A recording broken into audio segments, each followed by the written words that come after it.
Bonjour les lecteurs, nous nous retrouvons aujourd'hui pour ma semaine, cette première semaine de juin. On est parti pour le book haul, attention, il y en a pas mal. En premier, j'ai reçu en service de presse audio le Calamity Club de Catherine Stockett, je vous en ai parlé dans une de mes dernières vidéos. J'avais terriblement hâte de lire ce livre parce que j'ai adoré La couleur des sentiments de la même autrice. Et là, de le recevoir en audio, je suis comblée. C'est de la fiction contemporaine, on parle notamment de racisme.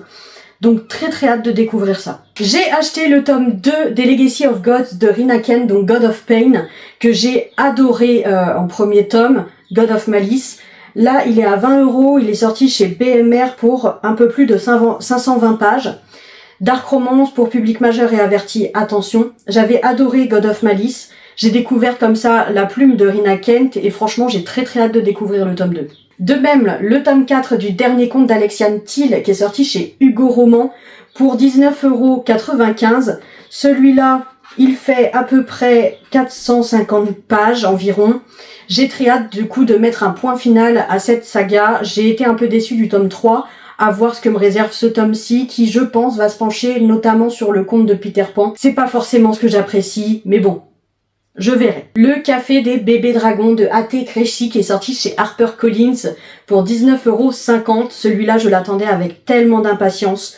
On est sur un petit peu plus de 350 pages. Alors oui, c'est cher, mais j'attendais tellement ce bouquin que, bah oui, j'ai craqué forcément. On est sur de la cozy fantasy avec des dragons.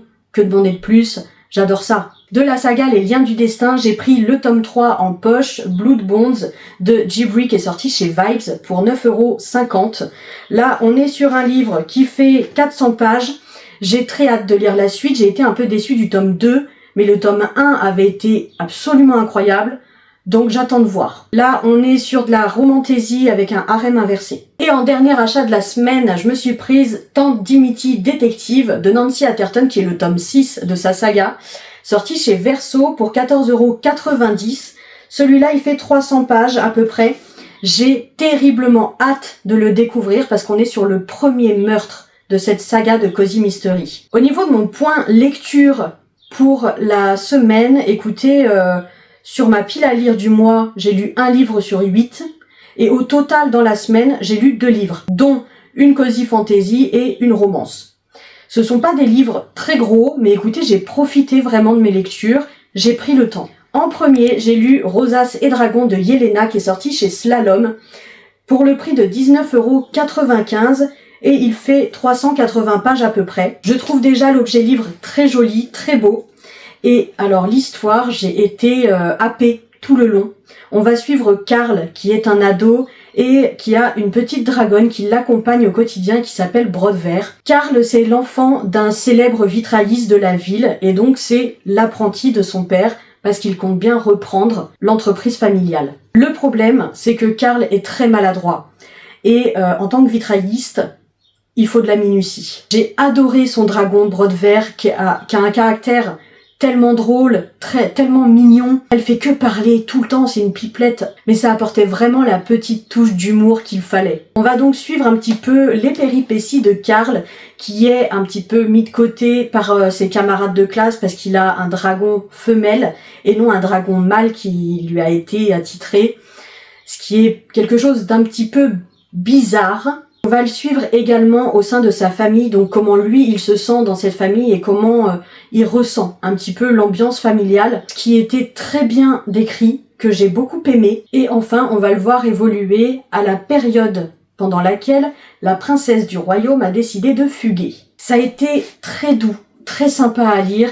J'ai adoré la plume de Yelena qui est très fluide et en même temps très juste. Le caractère des personnages, c'est ce qui m'a vraiment accroché, je pense, dans ce livre, parce qu'ils sont originaux, ils sont accrocheurs et d'un sacré réalisme. Alors oui, c'est de la cozy fantasy, mais ça n'empêche pas qu'on a certains sujets abordés qui peuvent être un peu durs, qui peuvent parfois nous remettre en question aussi, notamment sur la famille ou encore sur l'amour. Et je ne m'attendais absolument pas à cette fin. J'ai été très étonnée et en même temps ravie, parce que j'adore ce type de fin, qui est beaucoup plus crédible à mon sens. Ça a été un 4 sur 5, donc bien évidemment que je vous le recommande à 100%. Enfin, en deuxième lecture cette semaine, j'ai lu Indigo Ridge de Divney Perry qui est sorti chez Céleste. On est sur le tome 1 de sa saga Les Éden, qui est à 19,90 € pour un peu moins de 400 pages. Là, c'est de la romance, mais j'ai adoré parce qu'on a également une enquête qu'on va suivre et j'ai trouvé que c'était très bien fait. Ici, on va suivre Winslow, qui est chef de police et qui arrive à Quincy, une petite ville. Donc oui, nous avons le trope Small Town. Et dès le premier soir, elle décide d'aller dans un bar boire un coup et elle fait la rencontre de Griffin, avec qui elle va passer une soirée un petit peu olé olé. Elle pensait que Griffin était un touriste. Griffin pensait que Winslow était une touriste. Et finalement, ils vont se recroiser et se rendre compte que non, ils habitent bel et bien la même ville maintenant. Griffin Eden est donc un des descendants de la famille fondatrice de la ville. Donc il est très connu dans cette petite ville. Il y a toute sa famille, ses frères et sœurs, son oncle, ses parents, ainsi de suite. Et il est également un cow-boy. Ceci dit, un jour, Griffin va découvrir le cadavre d'une jeune fille qu'il connaît, qui vit dans la ville, et donc faire appel à la police. C'est là que Winslow entre en jeu dans cette enquête, étant donné que pour elle, ce n'est pas normal. Ce n'est pas un suicide, comme le pense la majorité des habitants de la ville. J'ai beaucoup aimé les caractères des personnages, j'ai beaucoup aimé l'enquête notamment, parce que j'ai trouvé que c'était très immersif. Personnellement, je me suis mis à fond dedans, j'essayais de deviner qui était le responsable, parce que pour moi c'était un meurtre dès le départ, hein. Pour moi dans ma tête c'était ça, c'était sûr.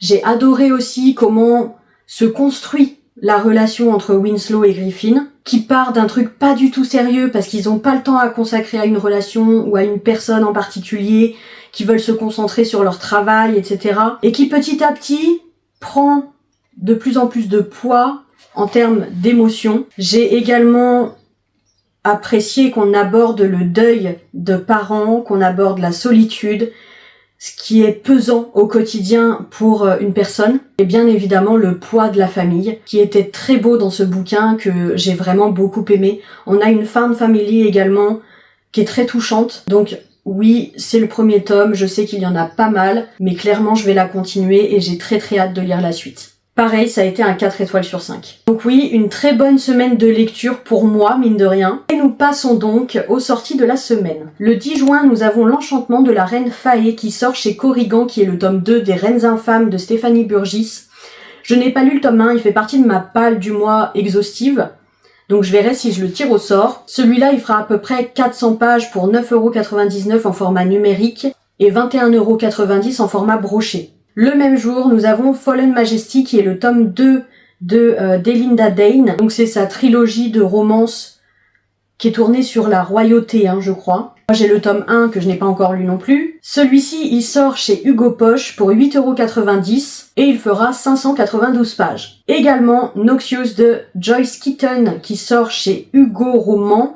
Celui-là c'est un spin-off, il me semble, de Toxic. Donc pareil, je ne l'achèterai pas, en tout cas pas pour le moment, parce que je n'ai toujours pas lu le tome 1. Et en tout cas, je sais qu'on parle d'un personnage qui est présent dans Toxic. Attention à vous, on est sur de la dark romance, donc public majeur et averti, pardon. Celui-là, il fera 480 pages pour 19,95 € en format broché et 9,99 € en format numérique. Le 11 juin, nous avons Crimson River, qui est le tome 5 de la saga des Éden dont je viens de vous parler, de Divney Perry. Il sort chez Céleste et il fera 350 pages pour 19,90 €.